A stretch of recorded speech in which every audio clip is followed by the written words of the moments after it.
Tiga keburukan membuat tatu ke atas badan korang. Baru-baru ini ada satu influencer dia buat kecoh dekat social media, dia jadi depressed lepas tu dia buat tatu dekat badan dia.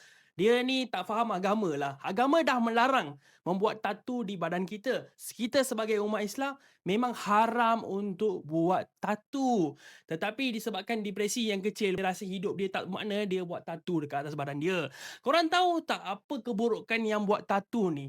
Nombor satu tu, memang sangat-sangat berbahaya untuk korang yang nak buat tatu. Sebelum nak tahu benda tu, jangan lupa follow saya Fazil. Saya buat video seperti ini untuk korang. Jadi jangan miss a chance nak tengok video saya, tekan butang follow. Nombor 3, korang boleh dianggap sebagai seorang yang jahat. Mungkin orang yang nak mengambil kerja korang akan berfikir dia ni tak betul, jahat ataupun mempunyai perasaan yang tak baik. Jadi korang akan mempunyai persepsi yang buruk ke atas masyarakat kalau korang membuat tatu. Susahlah korang nak mencari kerja kalau korang ada tatu. Nombor yang kedua, keburukan tatu adalah korang akan menyesal kemudian hari. Ramai yang membuat tatu merasakan diorang rasa menyesal sangat lepas buat tatu. Diorang secara impulsif buat tatu satu hari tu sebab diorang rasa depressed. Lepas tu, selepas bertahun-tahun lamanya, diorang menyesal. Buat tatu ni bukan senang ya. Harga mengambil kos ribu-ribuan.